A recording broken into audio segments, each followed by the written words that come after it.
I grew up in a very truthfully not aspirational environment. I was told as a kid, like, you'll never get into MIT. And I took that advice, and that was a big mistake. I could have gotten in for sure. And now I realize, obviously, it's a guidance counselor. He doesn't know what I'm capable of, and it's a small town. And now, as a 33-year-old man, it's like, if I had known then what I know now, I would never have taken that crappy advice based on lack of belief and low self-worth and whatever. So I think the point is aspiration is the key. Aiming high is critical for whatever that high is for you. It doesn't mean that you have to change the world. It doesn't mean you have to go to the moon. It doesn't mean you have to, colonize space like Elon. But it does mean that you have to shoot for higher than you are right now. You just do. Humans are aspirational by nature. If waking up in the morning is enough.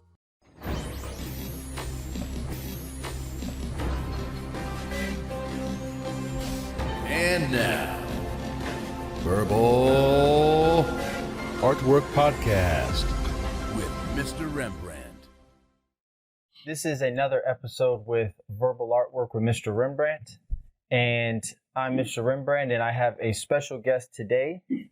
I'm really excited about this one. I have guest Alan Lazaros. And Alan is a big proponent in the motivation, self-development, self-improvement, and inspiration category. He has a website, which is Next Level University, which is also a podcast that he has. And I believe he does 6 to 7 episodes per week, one per day. And on that podcast, he does it with Mr. Kevin Palmari. Hopefully I'm saying his name properly. And once a week, he has notorious guests on to also add to his podcast.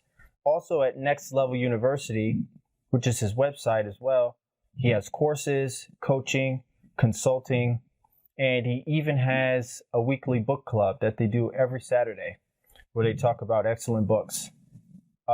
So that's just a brief summary.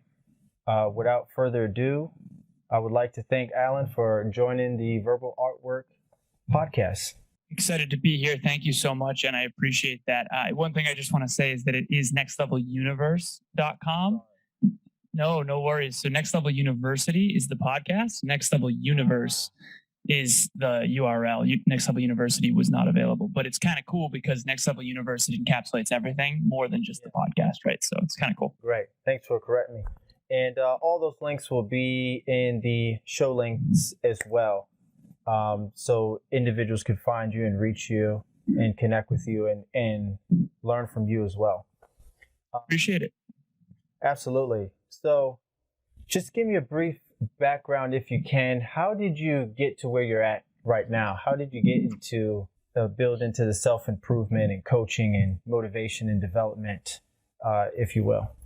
It's interesting because I just turned 33 this past week, and every birthday I try to reread the book of my life, so to speak. And so I look back, and it's interesting because every time you read a book, if you notice something you didn't notice before, it's not because it wasn't there before, it's because you're someone new. And so I'm basically rereading the book of my life from this new sense of awareness. And I try to do this every single year. And my girlfriend even asked me recently, what's something that you're going to do differently in your 33rd year that you haven't yet done in the first 32? And it's really cool because, there's that great saying of like wisdom comes with age. But John Maxwell, one of my favorite authors, says sometimes age comes alone.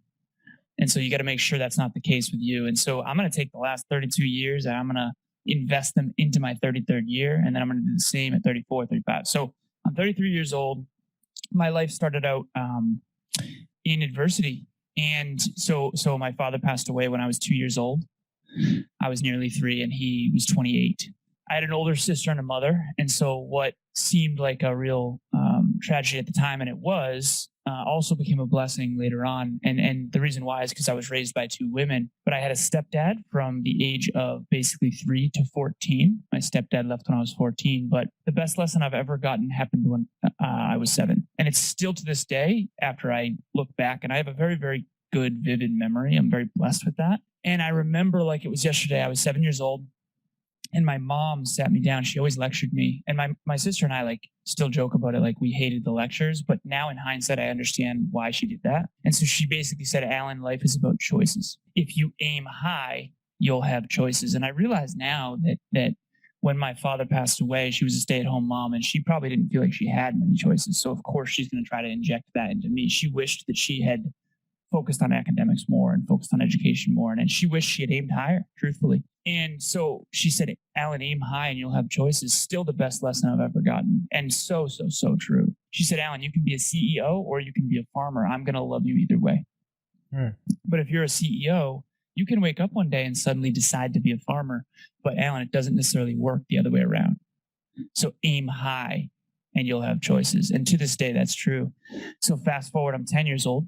And I'm in her it was like an older car, black BMW, and we're driving past Worcester Polytechnic Institute, which is my alma mater. But at the time, I'm 10 years old, and my Uncle Merle was actually the track and field coach. So her sister, Sandy's husband. And she said, Uncle Merle's the track and field coach there. Engineers go there. Really smart people go there. Engineers make a lot of money. You should go there one day, Alan. And as a matter of fact, the field still is called Norcross Field, my Uncle Merle Norcross. He's since passed away. But I was 10 years old and she was planting a seed in my heart of like aiming high. It was one of the top technical institutions in the world. It still is. It's kind of like a mini MIT. And so I'm 10 years old and she basically said that. And that was my dream, to go to WPI. So fast forward and I'm around 13 years old. And she said, Alan, I'm going to take a chance on you. I'm going to let you take 8th grade off. Okay. I'm going in from 7th grade to 8th grade. And she actually went to one of my math teachers and asked him, like, is this gift going to stay? Because up to that point, I was very mathematically inclined. And he actually asked her, like, what are you doing here? Like, you don't even need to be at parent-teacher conferences. Like, your kid's the best student ever, right? And he said, yes, the gift is going to stay. So she said, Alan, I'm going to take a chance on you. I'm going to let you take 8th grade off. Just go have fun. Now, you still have to go to school. It's by law. I still had to go to school back then. But she said, you don't have to worry about school. Like, just go have fun. Like, and if you look at my academic career, you're looking at straight A's, maybe a couple B's. And then you're looking at 8th grade, it's like D's and C's and like maybe a couple B's, hardly any A's. She said, but Alan, you have to promise me that you'll get the President's Award in high school. So up behind me, I have it. It's signed by George Bush. But basically what the President's Award is you have to get straight A's all through high school. So you have to get a 95 or above GPA out of 100 for all 4 report cards, all 4 years. So 16 report cards straight, you have to have a 95 above or GPA. I got 189, a B plus in honors English, Miss Desolate, I'll never forget. And I never took honors English again after that. But anyways, I was always the math guy. English never came easy to me. But anyways, so I got the President's Award, got into WPI. Unbelievable. I was a computer engineer at WPI. My hero was Steve Jobs. I wanted to be a Fortune 50 CEO in America like Steve Jobs. And I did the research and I found out actually after I saw his 2005 Stanford address and I read his book, not his book, but Walter Isaacson basically wrote a book called Steve Jobs back in 2012, I believe it came out. And so it was my hero and I'm going to be in tech and I want to be a Fortune 50 CEO in the tech industry. And I looked it up at the time after emailing some of my mentors and I found out that something crazy like 70% of CEOs, Fortune 500 CEOs in America at the time have the engineering undergrad with an MBA, Master's in Business combination. So what did I do? Went back to school, got my MBA, went into corporate America. I also started a little company called Campus Libre for a time with some roommates, but that was fairly short-lived. But I go into corporate America and I do a lot of soul searching, a lot of job hopping. I worked for a company called iRobot. I worked for a company called Tyco Safety Products. I worked for a company called Oz Development, little software company in Marlboro. I worked for a company called Sensata Technologies, which used to be Texas Instruments. And I'm doing marketing. I'm doing global product management. I'm doing business. I'm doing engineering, product engineering, different things like that. I eventually landed at a company called Cognex. Now, WPI was super expensive. I remember I was in $84,000 worth of debt. And I remember I just wanted to pay my debt off. So I ended up at a company called Cognex because they offered me a lot more money. I started an inside sales team there. So Cognex sold industrial automation equipment into manufacturing facilities. So basically they sold cameras, industrial cameras that like guide robots and that are good for quality assurance. So you picture like Poland Springs has a bunch of water bottles going down a manufacturing line. We make sure the cap is on right and all that kind of thing. So I'm in inside sales. I get promoted to outside sales. So outside sales, I'm on the road, and I'm an industrial automation equipment sales engineer for a company called Cognex. And I'm doing super well, multi-six figure, not multi. So probably like at the highest point, I was making almost $200,000 a year because of referral bonuses and stuff like that. I had a lot of my friends from WPI come in. But basically, at this point, I'm 24 years old, 25 years old. Yep. So I manage a territory at this point, all of Western Massachusetts, all of Vermont, and all of Connecticut.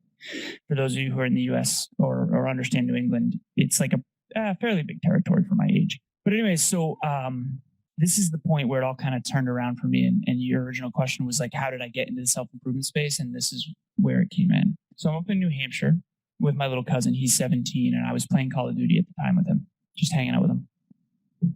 We're not drinking, we're not partying, we're not doing anything like that.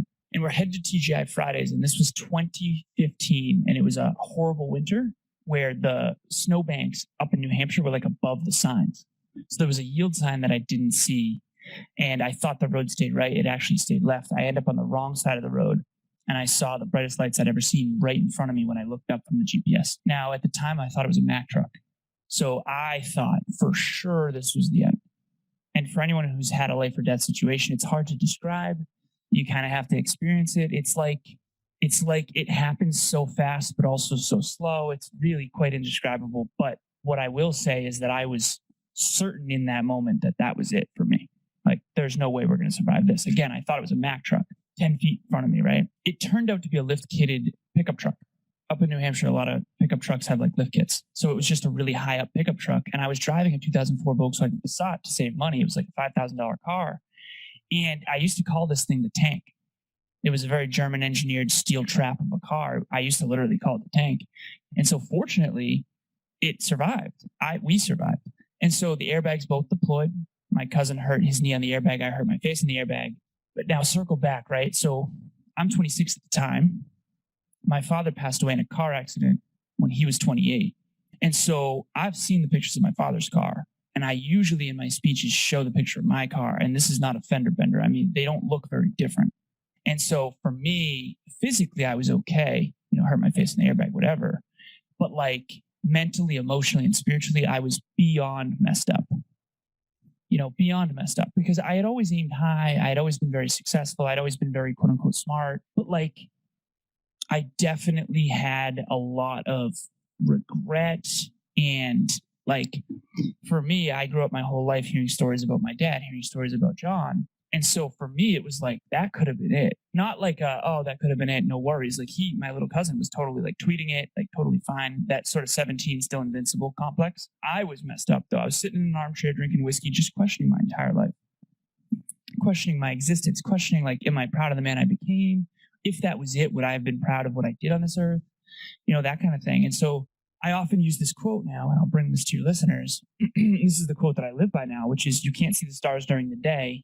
They're always there, but sometimes it takes the darkness to see clearly that which you simply could not within the light. And so I wear this true north around my neck ever since, and it represents my true north, and it represents my purpose, my calling, my mission, and basically maximizing my own potential and helping others do the same. But basically, when you're in the dark, you see things that you wouldn't have noticed before. When you're in emotional pain or mental pain or physical pain or spiritual pain, like I was, mental, emotional, and spiritual, really, not physical necessarily. But like, you notice things you didn't notice before. There's two stars that I noticed that really changed the game for me. One was Tony Robbins' TED Talk. Regardless of what you think of Tony, his TED Talk is unbelievable. So good. Best TED Talk of all time, in my opinion. Second, and more importantly, a woman by the name of Bronnie Ware wrote a book, and it's called The Top 5 Regrets of the Dying. Super famous book, super powerful book. Now, of course, I almost died. Of course, I come across a book called The Top 5 Regrets of the Dying when I'm sitting there in a bunch of regret. Wasn't a bad guy, didn't have bad intentions, just didn't fully understand that I was chasing external, shiny, successful things. Had the beautiful girlfriend. I had tons of corporate friends and college friends and high school friends. And, I had done some partying, and I was friends with everybody, and I was in sales, and I was making tons of money. I just didn't realize that I was optimizing for the wrong thing. Now I understand that. Now I'm writing a book called Optimizing for Fulfillment. And everything I do now is based on fulfillment, not on pleasure, not on fun, not on shiny objects. And so that's really part of my mission. But basically, she wrote a book called The Top 5 Regrets of the Dying. She worked in hospice for 8 years with the terminally ill. Now, if you want to learn from anybody, learn from the terminally ill because they've got wisdom. Okay. She noticed these common patterns of regret. She 8 years saw these same I wish from the terminally ill reflecting on their life. And there's, to this day, I've actually since interviewed Bronnie Ware, so I got to meet her, which is so cool on the podcast. But to this day, I have a flashcard in my pocket. I don't. It's actually right over there. But normally I carry it with me. It has all 5 regrets on it. Top 5 regrets of the dying. Number 1 regret of the dying is I wish I had lived a life true to myself and not what others expected of me, whether it's society or your family or your mother, even though she's trying to guide you, you need to make your own choices. And so that's really my message is aim high and you'll have choices, but make sure that those choices are your own. Make sure those choices are not based on what are going to get you significance or love or external validation, but rather what's going to fulfill you personally. Everything is a choice. And make sure you're making those choices intentionally. Make sure you're making those choices consciously. Make sure you're constantly contemplating and designing your own future on your own terms. And if you're doing that, then regardless of how challenging life can be, at least you're on the right path, I think. Amazing. Amazing. So a lot to unpack there. I mean, as you were giving, you were talking about your story. Definitely, I could feel the energy coming, and a similar quote popped in my head, and you went right into it of talking about how, not verbatim, but the quote I was thinking of, it's not until you're in darkness to where it's not until you go into darkness of the tunnel to where you can see the light at the end, basically. I mean, your quote was a little different, but basically the same meaning. And for you and a lot of different individuals, it's different. Like for me, I could definitely say that I've gone through a pathway where was pretty much average. Besides the fact I did sports in high school, was really good in sports, top 25 in the state where I was living at, and I pretty much had an average lifestyle until you hit rock bottom, and that's when a lot of people that I've seen something clicks in their mind where they get the motivation and the inspiration to find meaning and take it to another level. You mentioned a lot of good things here, the quotes and the fact that Tony Robbins TED Talk and about making your own choices. One thing that I realized when I was going through a rough time and I hit rock bottom is I made a decision that I was going to straighten up and make the decisions that were going to be impactful for me. And my family wanted me to do one thing, and I did the opposite. And up until that point, I was a good kid, good person, and I was capable of a lot of different things. Like I said, I was an athlete in high school, even ran collegiately for a small period of time until I dropped out because I wasn't into the college thing.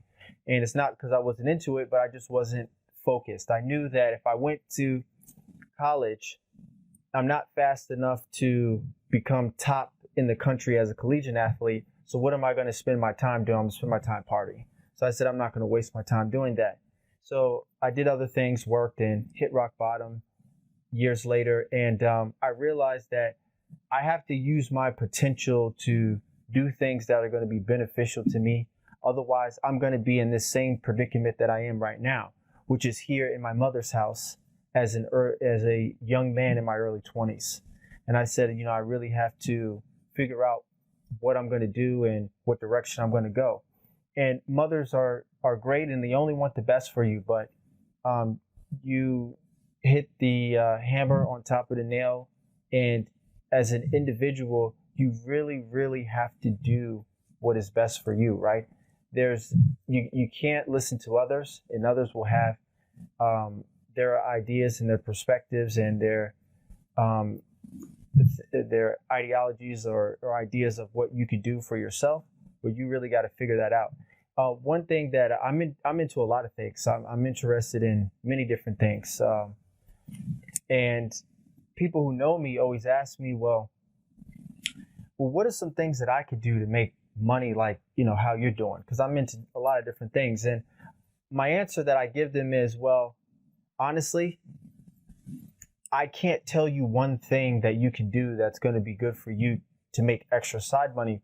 What you need to do is figure out what you really love and really what you enjoy, and then find out how to make a small income from that. Working on cars is easy. So the fact that I could spend, I could use tools and take an engine out of a car and put a new one in, that's easy for me, but I can't just tell you to do that because you're not necessarily interested in that. So that's my little piece that I have, that I felt to share with you, because you really hit a lot of, and I think it's with a lot of individuals when it comes to motivation, self-development, and of all the motivational speakers, even Tony Robbins talks about how he remembers vividly that one day where he made the decision to really change his life. I wanted to say that he was on a trip somewhere, and he had a piece of paper, and he wrote down what he was going to do and what he wanted to do. And he kept that piece of paper and followed it. And that's what really made the impactful change for him. And I did the same thing too. I sat down and this is before even listening to that information I gave you about Tony Robbins. I sat down with a piece of paper and I wrote down 6 things that I needed to do to get out of my situation and be at a point where I could start thinking about other things. And those 6 things took me 2 years to get through. But once I got to the 6th one, I was at a point where I could really start aiming a lot higher. So with that said, I was listening to your last podcast, your last episode, and you and Kevin Palmieri, hopefully I'm saying his name right, and yep. we're talking about habits. And what is it that specifically about habits is so important and beneficial to a person, and why do they need it, and why is habit so important for a person to develop? Well, there's so many answers to that question, but I think the first thing that comes to mind is that it builds self-esteem, and it builds self-worth, and it builds self-belief. When you keep the quote that I use that lands for people in speeches and podcasts is, if you had a friend who broke as many promises to you as you've broken to yourself, how much would you value that friendship? And the answer is you wouldn't value that friendship very much, right? How many times have you said you're going to go to the gym and not gone? How many times have you said you were going to do that diet and didn't do it? How many times did you say you were going to start that podcast and didn't do it, right? So it's interesting because I think that on a podcast like this or any of the other media or speeches or stages that I'm on, it's just interesting because that's not my focus. My focus is when no one's watching. Someone on a podcast asked me a couple months ago, and I'll literally never forget it. I'll actually keep talking about it probably forever. They asked me, what does it mean to be next level? And the only answer I could give, it was interesting because I really thought about it. I didn't just, yeah, it was, right? And obviously that's our brand, Next Level You, all that. But, and by the way, Next Level You. So it's about you, right? So that's a cool little pun. But the only answer I could give is, who are you and what are you doing when no one's watching? That's the only answer I can give. And so why are habits so important? It's vice and virtue. It's choices. No matter what background or nationality or country you come from, I've been blessed at this point to coach people all over the world, Australia, the UK, Italy, all kinds of, we got a 13-person team globally, virtual team. I study people. I've been studying people my entire life, and virtue is virtue. It's a universal language. Compassion is always going to be a virtue. No matter what your background, no matter what the context, it's always a virtue. Greed and arrogance is always a vice. And so we all have a virtuous path. that is in alignment with our true nature. And we all have a vice path, and we've all traveled on both roads, and we know which one is more fulfilling, and we know which one is easy and maybe shiny and fun, but not fulfilling, not deeply meaningful. And so why are habits so important?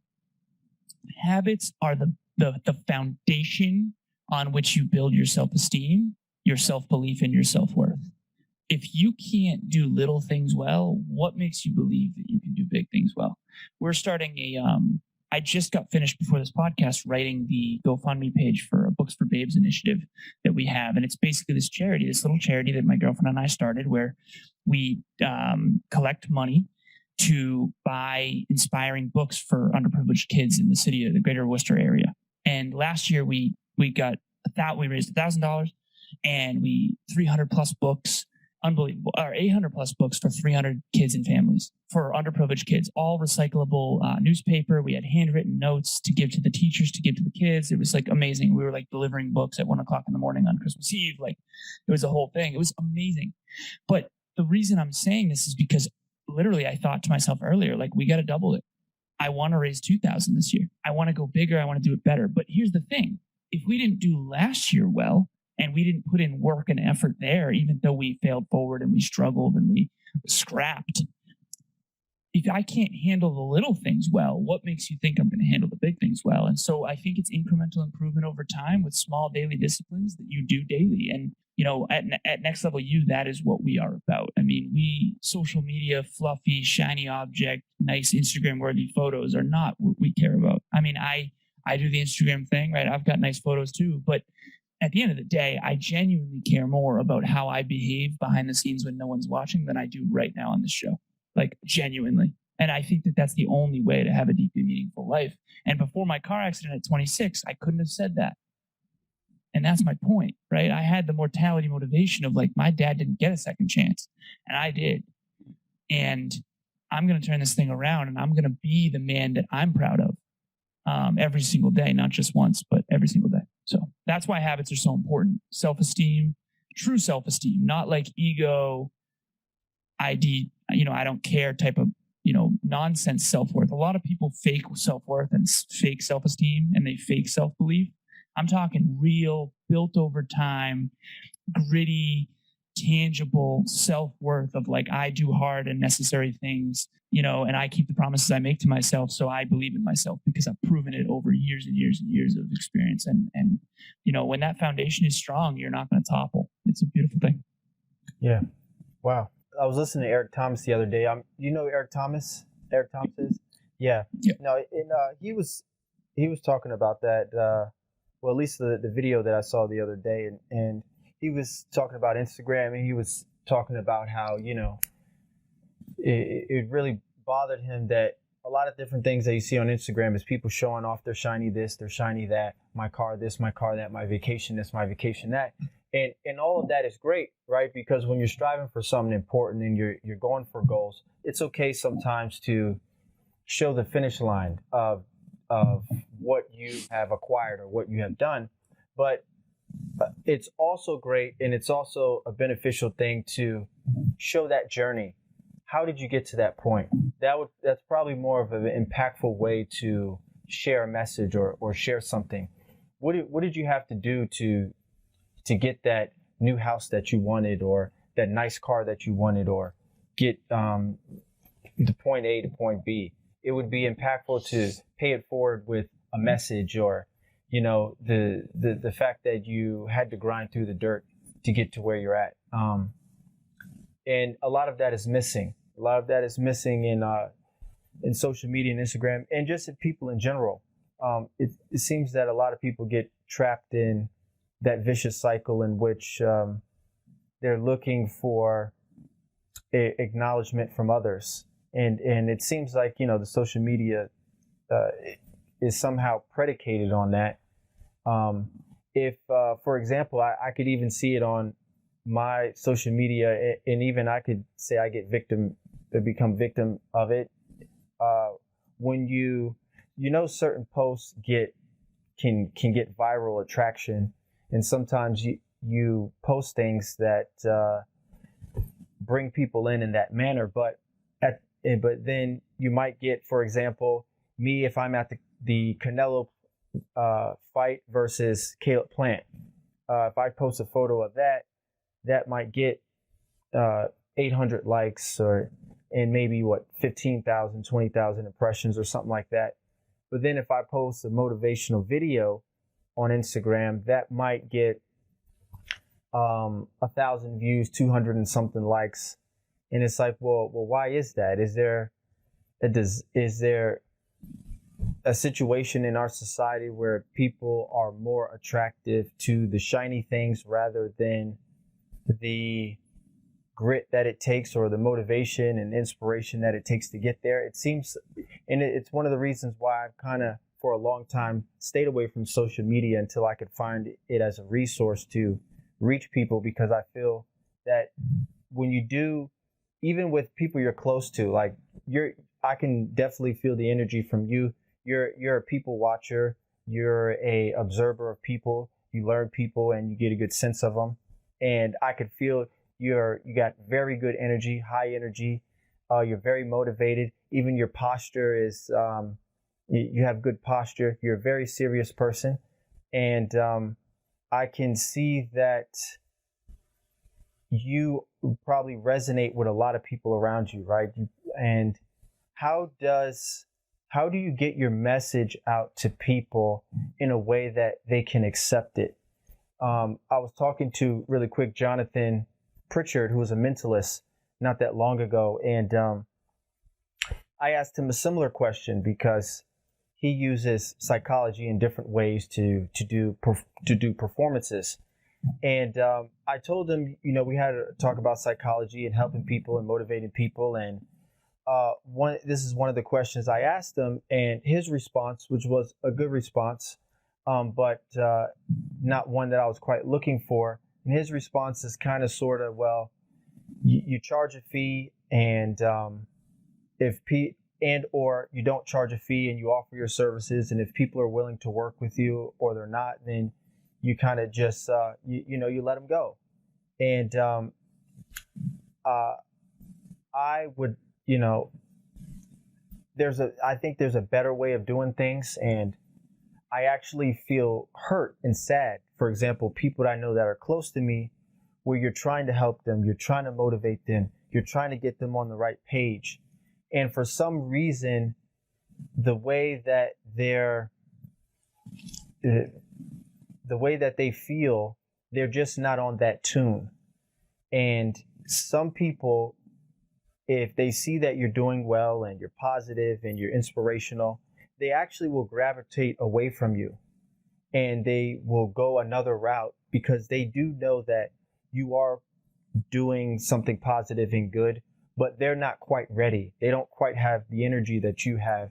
And by you being positive and motivational, it pushes them away. Because I've seen it happen. It's happening to friends of mine and family of mine. So how do you, or what have you learned in your journey to create the right combination of things in order to inspire and help people the correct way, or the way that they can absorb and listen and take in? I appreciate the contemplation and the question. I also appreciate the kind words about my posture and my energy. To answer your question, it's a deep philosophical one, and I love this podcast already because of the philosophical, contemplative nature of it. What I would say is this: I too have struggled with that basically my entire life, and even before. So I have a whiteboard in my corner. It's called Alan's Genius Zone, and it's called the Next Level Target. And basically, it's just a target with 3 layers, 1, 2, 3. And the first layer is coaching and consulting. The second layer is speaking and training. And the third layer is podcasting. And so I don't stray from those 3. And so, like, if you were to ask me to fix a car or mow a lawn or whatever, like, I just know where my genius zone is. I know where I'm staying, and I won't leave alignment for anybody. And so, but the point I'm making is that I used to leave alignment all the time for a lot of people that I wanted to.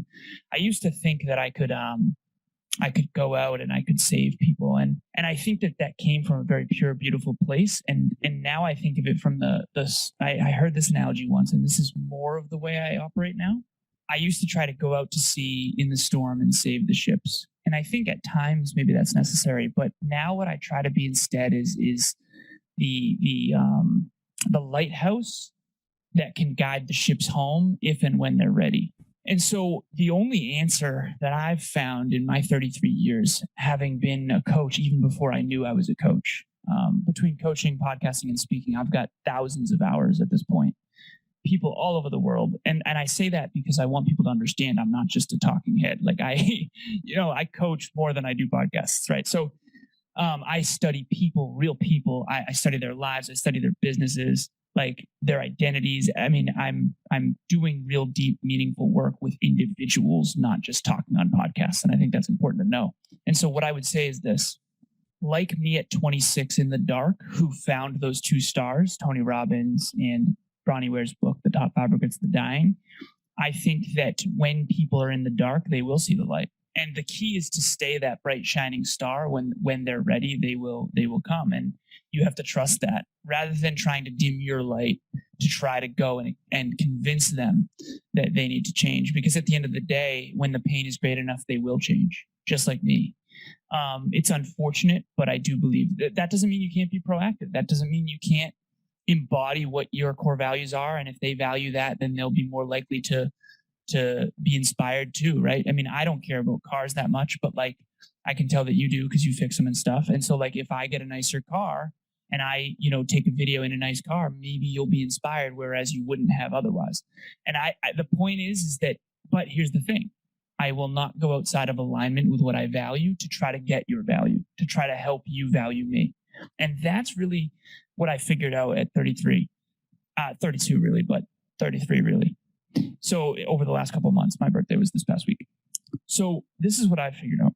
I'm going to be disliked by some people regardless of what I do. So it's so obvious to me now, but when I was a little kid, I did not get this at all. I'm just going to be disliked for who I really am, because you're never going to be fulfilled trying to be something that you're not. You can spend the rest of your life trying to go against your true nature. And I don't mean like the darker parts of your nature. I think all of us have a good wolf and a bad wolf inside of us, of vice and virtue. And I think we want to get more percentage on feeding the virtuous, aspirational, wolf. But, for example, I'll tell this story briefly. I got off the phone with Bronnie Ware. For episode, I think 202 for us. This was many, many years ago. We just surpassed 800. And so Bronnie Ware, basically, I got off the phone with her and I talked to Kevin. I was like, oh my God, that was a dream come true. That was my hero. Like, this was 4 years later after I got in that car accident, right? So it was so cool to meet her. And I definitely fanboyed hard on that episode.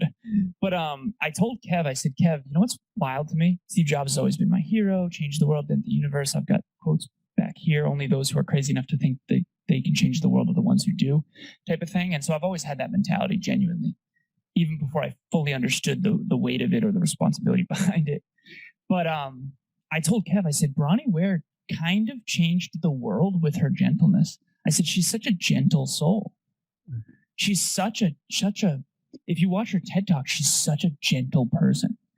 And she changed the world in her own unique way with her gentleness. And I said, Kev, I'm never going to change the world with my gentleness. And honestly, I know that, right? I know that. And so the point that I'm making about your true nature is there are people that need your help, and there are people that will be inspired by you. But what you need to try to stop doing, in my humble opinion, is try to be like them. What if you being like you and embodying the core values you embody and the core aspirations and the dreams in your heart, what if that's the bright light that they need? What if you're not shining bright enough to be seen in dark places yet? And so don't try to go into the wrong person's, places, things, and ideas, into the wrong rooms with the wrong person's, places, things, and ideas. Try instead to embody and become the greatest version of you, whatever that is for you. And then trust that the right person's, places, things, and ideas will be attracted to you. And I think that if you do that, that's when you really start to see dramatic transformation in your life and in the lives of those around you too. Yes. No, that's great. When you talked about habits, one quote that popped in my mind is by Warren Buffett, which is, the chains of habit are too light to be felt until they're too heavy to be broken. not only is habits important, but habits are important to get as early as possible if you can in life, because practice doesn't make perfect. I mean, practice doesn't make perfect. Practice makes permanent, right? So when you see it, just I always like I've even told my mother, because family members who have moved away from me because of, I guess, my style of coaching and helping and motivation. And like I've told my mother, I've said, maybe this is what a certain family member needs, so let them find out what they need. And as time goes on, I have no malice. They'll come back around, because, we're all special, and I feel like I'm a good person. I'm a special person. This person knows that I was impactful in their life, but maybe right now they are on a different wavelength and they need space, and everything's okay. And if that's what they need, then that's what they need. There's no point of pushing the envelope. If you try to slam an object into a particular space that's not the shape of where you're trying to put it into, then it'll break. It won't go into. It won't fit inside. You can't screw the incorrect type of screw into the wrong slot. It won't go in. So I agree. You can't force it, right? Football, if you try to force it, it'll be an interception most likely. You have to kind of let the game come to you, and do what you can as an individual. That's the best thing you can do. Going from there, would you say that habits, for example, use one word, would habits be the most important? Aspiration would be. Aspiration. Yeah. Aspiration is sort of like a virtuous version of ambition. And aspiration is the one word, because aspiration, if you have high aspiration, it will force the habits. Having good habits just for the sake of good habits, I want to believe that's a thing. It's kind of not, unfortunately. So, for example, Tom Brady's incredible habits, you mentioned football several times, like they're predicated on his aspiration.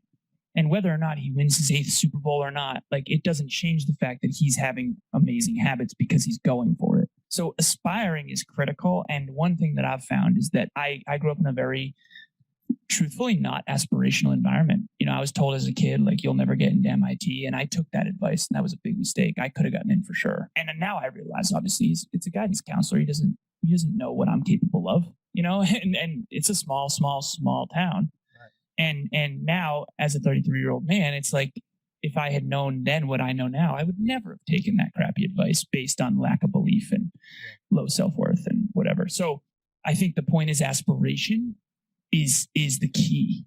Aiming high is critical for whatever that high is for you. It doesn't mean that you have to change the world. It doesn't mean you have to go to the moon. It doesn't mean you have to, colonize space like Elon. But it does mean that you have to shoot for higher than you are right now. You just do. Humans are aspirational by nature. If waking up in the morning is enough, we wouldn't be building a better world. We wouldn't be able to, talk from this camera across the world, this phone, right? It's unbelievable. So innovate your life, design your life, aspire high, and whatever that means for you. Don't listen to what someone else thinks you should achieve or what society says is valuable. You really got to contemplate inside and figure out what aspiration you want, and then the habits will fall underneath that. Yeah, no, that's great. I mean, like I've told other people, and I'll repeat it again. Many instances where people ask me, well, what can I do to, whether it's get extra money or find my purpose or be more like you? And I always tell them, you have to find the best you. There's whatever that is, and find what you like. Just because you see me doing a podcast and talking to epic people like Alan, you have to find what's good for you. And the one thing is, though, that I kind of segue out of, that I just remembered is, how, because I know I feel it, so I know you have maybe sometimes you feel it too. But when you're coaching somebody and they have potential, for example, and I kind of asked this a little bit already, but you gave a quote earlier when you talked about how one thing when you're older and you're on your deathbed, one thing you don't want somebody to put on your grave is wasted potential. Or, I think Les Brown says something similar to that is you don't want somebody to put on your grave, all the things that you could have done or should have done. Again, I agree that you shouldn't force things when it comes to people, because sometimes people need to find their own way and they need to hit rock bottom. And usually sometimes when they hit rock bottom is when they start to see the light. I agree. But at some point, it does, at least for me, it saddens me to sit on the sideline and witness that happen to a person when you know that person has potential. I know me, for example, I believe everybody has some type of potential. I remember years ago, 2016. So this was 2012. I really started getting focused. In 2016, I was shooting high, and I've taken that trajectory and put myself to where I am now. And in 2016, I was dating a young lady, and we were getting a very intense conversation. And it was about politics, and not to get too deep, and I won't get into politics. That's not what this episode is about. But she was making her argument on why she believes for socialism is great, and I was like, well, why is that? Do you think that? He's like, well, because you'll get more things afforded to you with doing less. And I was like, okay, I get that, but at the end of the day, everybody is capable of things that they don't even understand, that they haven't even realized. They have potential that is amazing, and everybody has something that they can do that is extremely beneficial to them and society. Everybody has potential. And her answer was just, no, they don't. Everybody doesn't have potential and can be anything they want. And I said, wow. So obviously that relationship didn't last very long, because I can't live by that type of mentality, because I don't believe that. I believe that I know that everybody might not in a lifetime, the short lifetime that we have here, will reach potential or meaning in life or purpose in life. Some people won't actually get there. There's a quote that is, I forget the actual, what it is verbatim, but I'll try my best to remember it. And the quote is something like, some people die at 18, but they're not buried until they're 65, something of that nature, which means that they kind of, once they became an adult, they didn't grow, they didn't optimize, they wasted potential. And right. And that is, it's evident to some people that they have wasted potential. And it's sad to see that when you know there's somebody close to you that could reach amazing potential. So you're doing an excellent thing by starting a company and helping people and doing groundwork. What is something small, for example, that you could, because even Tony Robbins does this, right? Where he has his seminars that, I don't know if you've seen it on Netflix, I think it was, I'm Your Guru. Yeah, and when he does his seminars, he has these exercises and where he puts people in circles, and you see other people motivating other people and other people motivating other people, and they're doing this pay it forward scenario. So if you could give one advice for the audience on something they could do at home to either pay it forward or try to get motivated or just to try to start. Sorry if that was long and winded, but I got in the rhythm there. No worries. We're on verbal artwork. You do your thing, man. It's I am not your guru. Sorry to correct you. Rather than I am your guru. I just don't know if anyone's listening. They're gonna. I am not your guru yet. But it's a powerful film for sure. Of just super inspirational people that are at rock bottom that really have built something magnificent from that place. Just like myself after 26. So I agree with you when it comes to potential.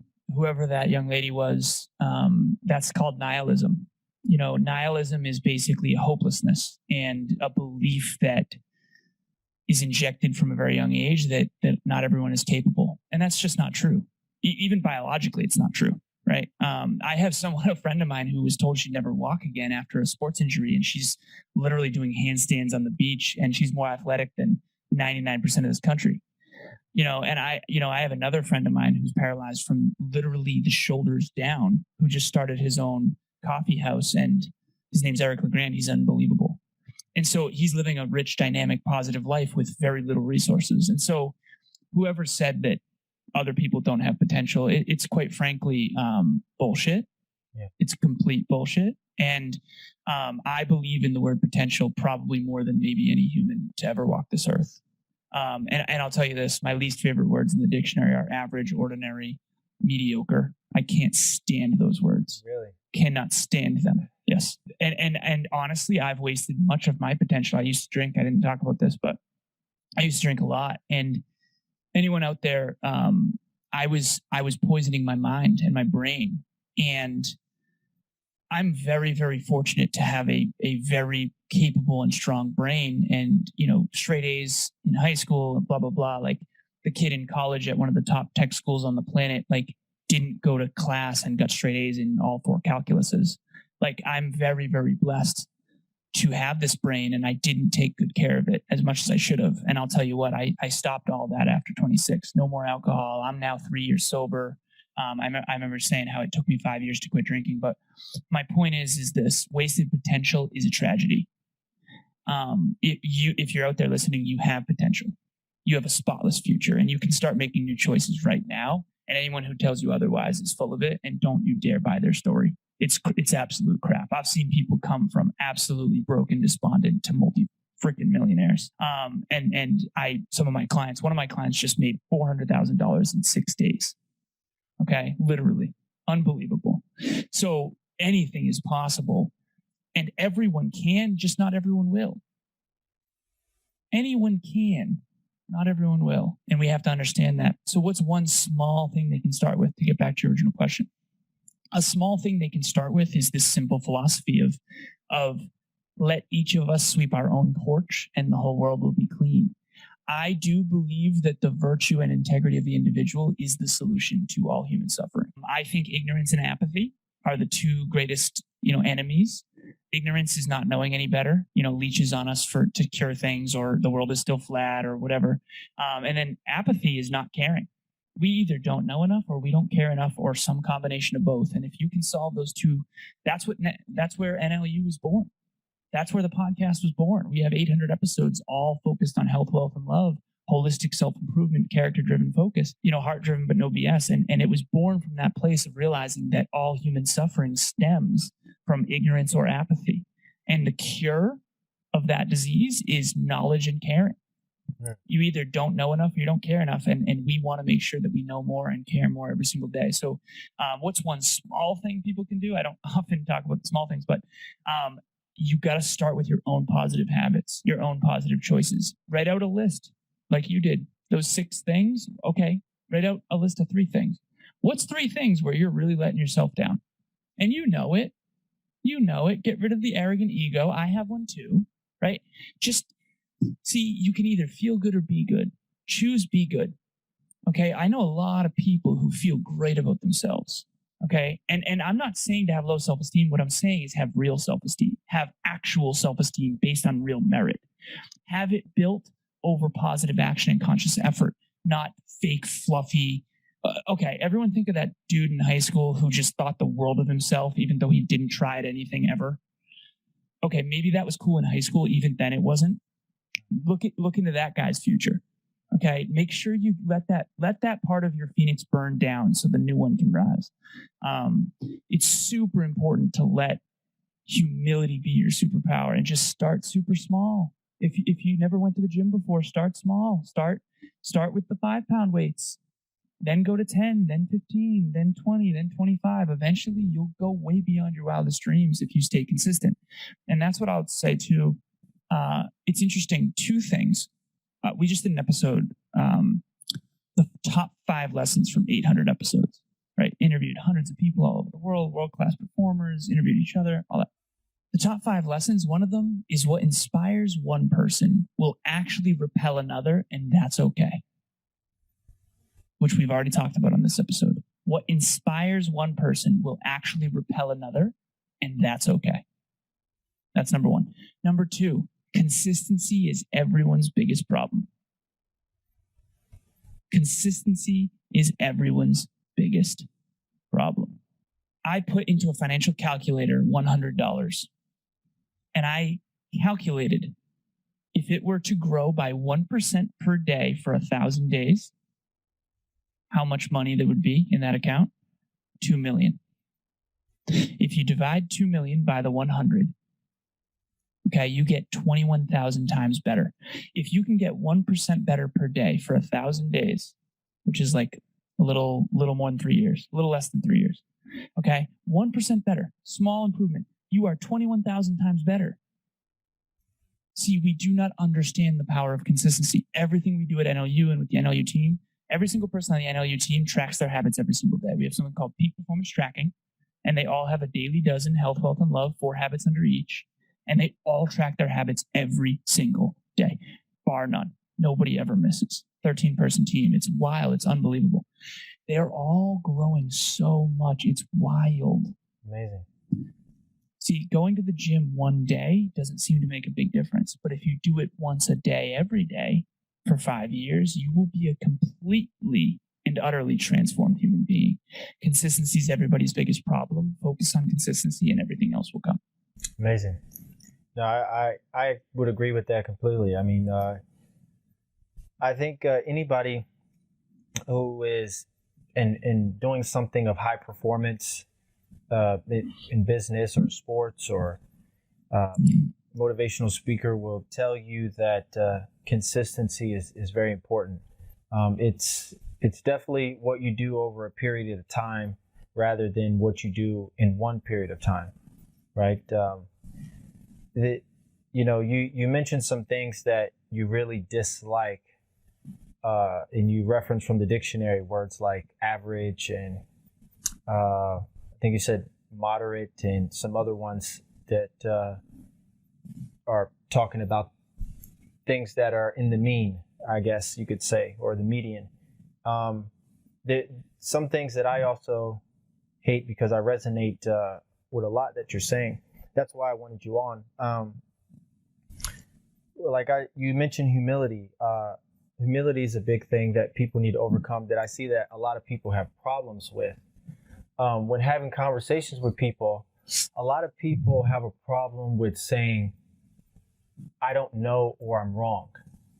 And I always try to when I have conversations with people, I always try to make them be comfortable with saying, listen, I don't know, or I'm wrong. Because that lets you humble yourself. And if you humble yourself, you're able to accept information. You're able to accept knowledge. Nowadays, and we're in the age of misinformation and social media, where everybody feels like they're on a performance and a platform where they have to put on a show for everyone. People will take small amounts of information and kind of red herring themselves out of different things. They will, and it's all for performance-based habits in which they have. So what am I trying to say? So what I'm trying to say is, in situations where people they need to learn certain things and they need to take advice, it's important to say, hey, I don't understand that, or hey, I don't know. Because a lot of times people will maybe sometimes act as if they act as if they know something they don't know. And that's detrimental, right? Because if you're arrogant, as you spoke about earlier, you're going to be arrogant and pass your way over. You're going to be poor. This is the acronym me and my best friend use. You're going to be poor. And poor not meaning from a monetary sense, meaning from passing over opportunities repeatedly. So your arrogance will be detrimental to your health, not only spiritually, it could even be financially. It could be psychologically. So like I mentioned, and not to segue too long, we always try to tell people it's okay to say that I'm wrong or I don't know. See, because at some point everybody is wrong or doesn't know something. And the problem is not to be wrong. The problem is to be wrong and not admit that you're wrong. Because if you're wrong and you can't admit that you're wrong, that means that you won't search for the new information or the knowledge to better yourself. A lot of people have a hard time with changing. And it's even, if you listen to Andrew Huberman, as a neuroscientist, he talks about like plasticity in the mind. And when you're young, the plasticity in the mind is very fluid. That's why children are able to learn things very easily. But as you get older, the plasticity hardens. So this goes back to the quote where the chains of habit are too light to be felt until they're too heavy to be broken. Because over time, as you get older, the mind wants to learn what it needs to learn and then stay one way and then continue to use that framework to survive throughout life and go through life with heuristics, and which are short references in your mind that you go back and forth to so that you don't have to think very deeply all day long, because thinking deeply all day long burns a lot of calories and burns a lot of glucose. People don't like to do that. It's uncomfortable.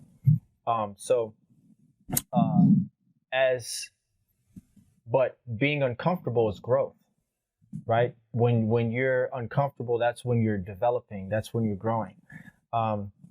So I think I just went into the stratosphere. I lost where I was going. So I was talking about humility. So humility, saying that you're wrong is a great thing. Saying that I don't know is a good thing. And like I tell people, we are on the same team. We are on the same team. If I know something you don't know, it's okay. If you know something I don't know, it's damn sure okay. Because the best thing I can do is learn information and get as many weapons as possible to take on the battle of life, right? So consistency is, so we talked about humility, consistency. One thing, and I'll see how you feel about it. One thing that you reference is habits, incredibly important. One thing me and my best, closest friend talk about is what we think is one of the most important things is the way you think is like our go-to on how you become and how you get to where you are in life is the way you think. Again, if you're arrogant, you think you know it all, that type of thinking could be your demise. If you think that the average person tries an idea that they have 0 times before they give up. If you think that is a successful formula or combination in order to be successful, you'll never get there. If you think you can do something for 1 week, you will never get there. Eric Thomas talks about how, and he beats it like a dead horse, but it's impactful how he talks about it took him 12 years to get a 4-year degree. And he says he's not the rabbit, he's the tortoise.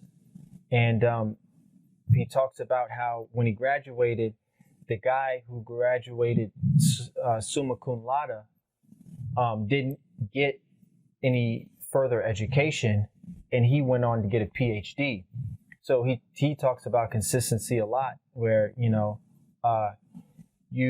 if you know that if you give up, that you will absolutely positively not reach the goal. But if you never give up, you have no idea what type of goal or outcome you'll run into. Ask this question, because this is one I saved that I wanted to ask you, that I see that you are implementing in your life and that I'm implementing in my life. You talked about mentors. Not only mentors are important, but I believe this is important and also good for individuals and people that I tell that they should do in their life. So one thing I noticed about my life is, well, I'll say these different things and then you'll understand what I mean. So I'm just going to read off some things and then you tell me what it means and why it's important, right? So Steve Jobs and Wozniak, right? Ben and Jerry. Procter and Gamble. Bill Gates, Paul Allen. Marcus Goldman and Samuel Sachs, Goldman Sachs. Warren Buffett and Charlie Munger. Henry Wells and William Fargo, Wells Fargo. Larry Page and Sergey Brin, Google. And then you have Alan Lazaros and Kevin Palmieri. And then Mr. Rembrandt and Raw Wilkes. So how important is that to have somebody to rub shoulders with or to be that go-to person to help you to get through life, whether it's a mom or dad, it doesn't have to be a best friend, right? How important is that in life? Unbelievably important. I have feedback partners, and one of them is my business partner, Kevin Palmieri. The other one is my beautiful girlfriend, Emilia Smith. And I have a business with her called We do relationship coaching, married couples and different couples. Yeah, it's unbelievable. Right. And we're going to have our podcast launching in 2022. But the point is, and we've done, I think, 58 weeks in a row of relationship talks, coaching with different individuals and couples all over the world. It's very, very cool. But the cool part is that aspiration is in the center of all of those partnerships you just mentioned. Wozniak and Steve Jobs, Paul Allen, Bill Gates, right? Charlie Munger and Warren Buffett. Like, I know all of these famous duos, okay? And I'm grateful that you do too, because there's something to learn in there. But aspiration's at the core. So there's a common aspiration and there's a common core value. And usually there's a common wound. So Kevin and I, our common aspiration is to help other people contemplate and think deeper. That's why our first podcast, my podcast, was called Conversations Change Lives. His podcast was called The Hyperconscious Podcast. I had him on as my first guest. He had me on as his first guest. And then we were like, why don't we team up?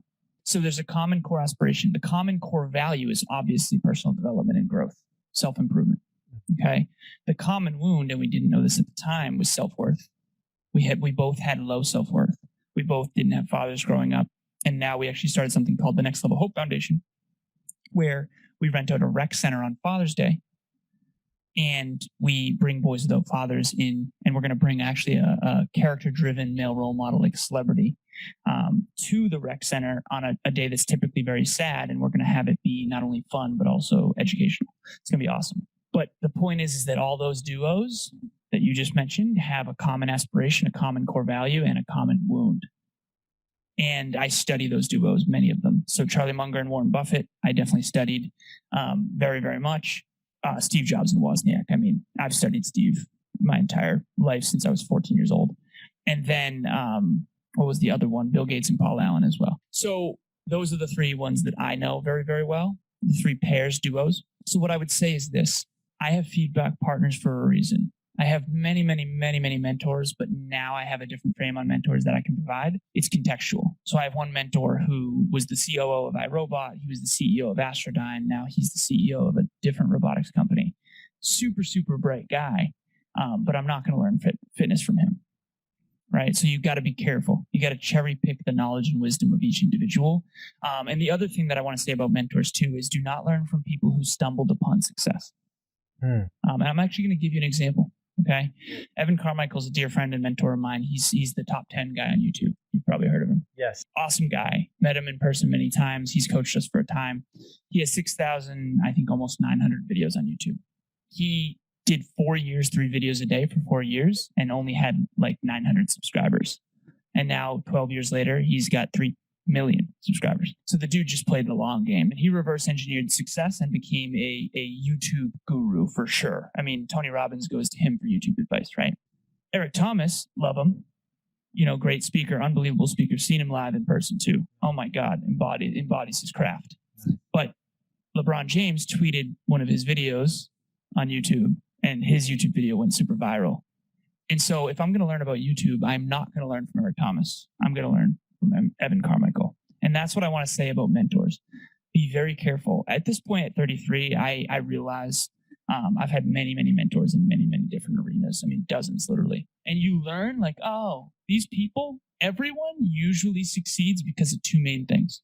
Usually, I can just do this. Okay, Taylor Swift, Serena Williams, Michael Phelps, Oprah Winfrey, and Tony Robbins. Tony Robbins was speaking. Okay, yes, he also writes books, but he got famous for speaking. Okay, Oprah Winfrey, media.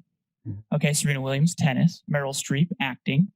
13 Academy Awards, right? Taylor Swift, country singing, and then Michael Phelps, swimming. The point that I'm making is that everyone has like one or two skills that really they go all in on, and it makes them world class in one industry typically. And you have to be very careful when you have mentors. Your mentors do not know everything, and do not put on the student cap when you shouldn't. That's my warning with mentors. I put on the student cap when I shouldn't have, because when I call someone a mentor, I assume they're a mentor in everything, when in reality, they're usually only a mentor now in one or two things. So you got to understand and reverse engineer their success and understand what they actually know, because many of them are not. Matthew McConaughey is a hero of mine, but when he wakes up in the morning, unless we're talking about acting, there's a lot of stuff. He's also a great orator. But like, there's a lot of stuff that like Matthew McConaughey is not actually knowledgeable in. And we got to be careful. Okay. It is what it is. And having interviewed these people, some of these people, not Matthew, but other people, you kind of learn that over time. Like, oh, okay, got it. So you're into fitness and you're really good at Instagram. Okay. So 400,000 followers, all that. Like, I get it. You're really good at those things, but you're not necessarily well-rounded. And that's just a warning I want to give to everybody. Second piece, feedback partners.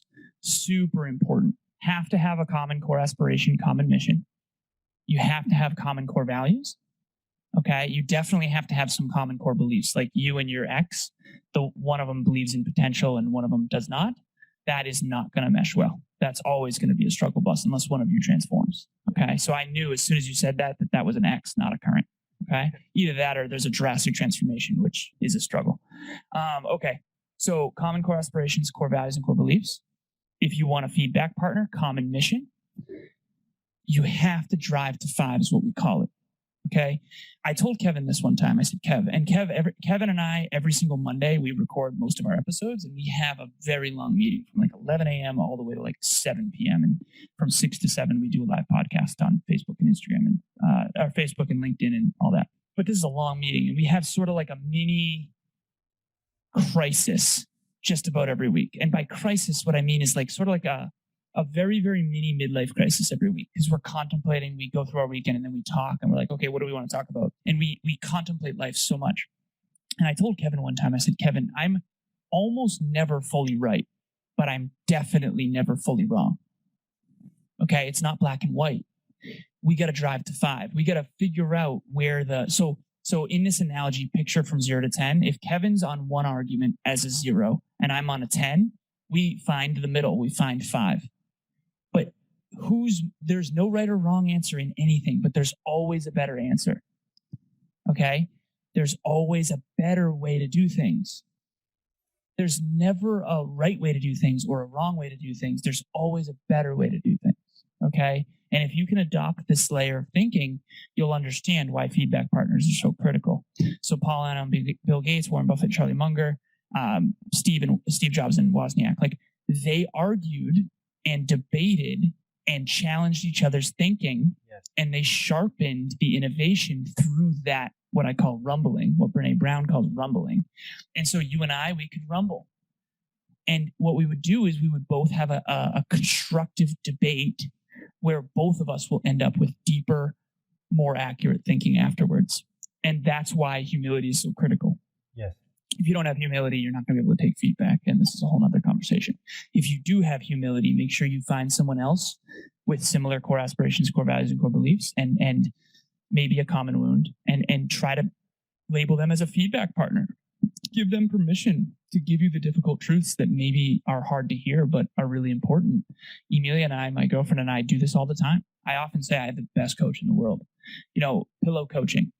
And she'll ask me awesome questions. Like, what are you going to do differently in your 33rd year? Like, what have you learned from the last 32 years? Like, that maybe I could understand, or things like that all the time. And so she helps me sharpen my thinking, and I do too. We've got whiteboards all over our house. We were doing math equations and probability. We're literally doing whiteboard math problems for each other, because she basically said, my genius zone is relationships, and I feel like you've come way up in that because we have a relationships business together, but your genius zone is math, finance, and I don't feel like I've come up in that as much. And I was like, okay, well, let's work on that. So I'm actually right now looking for a specific textbook that I think we can do problems in once a week. We're very weird. Literally for fun, her and I will do like calculus problems together, or physics problems together, or algebra problems together, so that she can come up in my genius zone, because she wants to grow. And so feedback partners are everything. Find them, make sure they're humble, and make sure they're on a similar mission, and you'll be fine. Yeah, I mean, that's great. Because you called it feedback partner. I like that. Like I tell my brother, friend, feedback partner, we just, when you have one, it's amazing, because it comes to a point where you don't even know how beneficial they are in your life, because when you have these partners where you're conversing every day, every week, every month, every year, and you look as the months go by and as the years go by, you see that you're constantly elevating each other, and you catch yourself repeating things that they've said, and vice versa.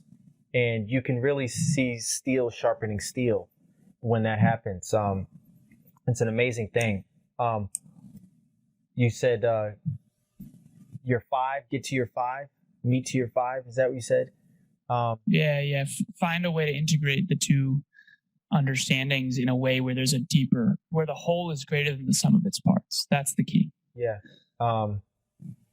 One big thing that me and him did is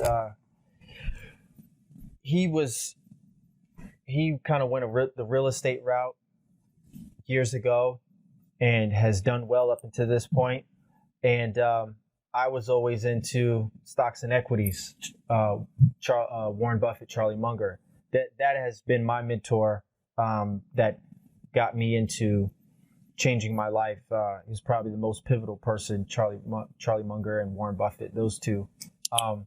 And I started getting into equities early 2012. And 4 years ago, we kind of met in the middle, because he owned property since 2011, 2012. And we had a deep debate about it. And we came to the realization that one is not better than the other. In actuality, they both have their benefits. They both have their cons. And to create a portfolio with both is actually the best thing you could do, especially if you're more competent in that area and I'm more competent in this area. We actually together can optimize, because in different financial markets, it's beneficial to do real estate in this particular year, and in another year, real estate might not look that well. It might be better to do equities. But I will say there was a point where he was incredibly arrogant to the fact that he was believing and putting so much energy into real estate, and I brought him back, and he brought me forward. So you can really see how steel sharpens steel. I'm like you, I don't really drink. I don't drink anymore, because when you're being a high impactful person, drinking really does get in the way, especially when you're trying to work 10 hours a day and you're not trying to take any days off. But I guess when the light goes off, that's a sign that bar's closing, I guess.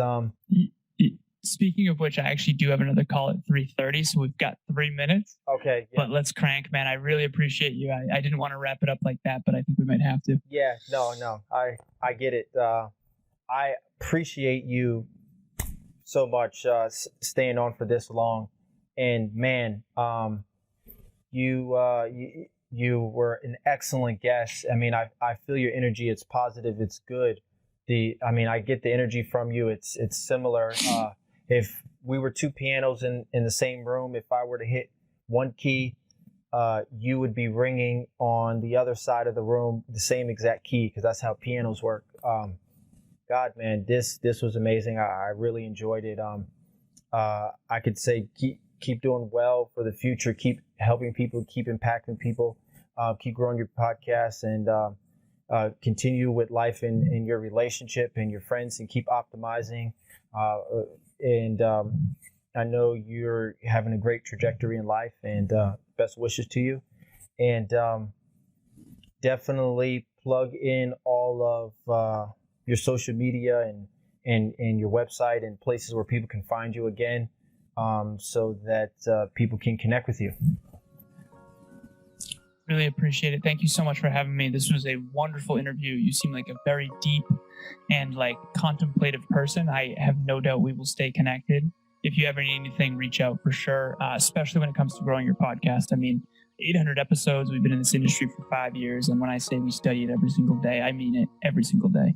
Kevin and I both work 7 days a week, and we have for the last 5 years. So we're playing for the most successful podcast in the self-improvement space in history. And that's why we have 800 episodes in the last 5 years, which has been nothing short of brutal. But it's also awesome. So we brush our teeth every day. I know you can be in your pocket every day. Thank you so much. I appreciate you for having me, and please reach out anytime. Seriously. Thank you. It's been amazing. Thank you, Alan.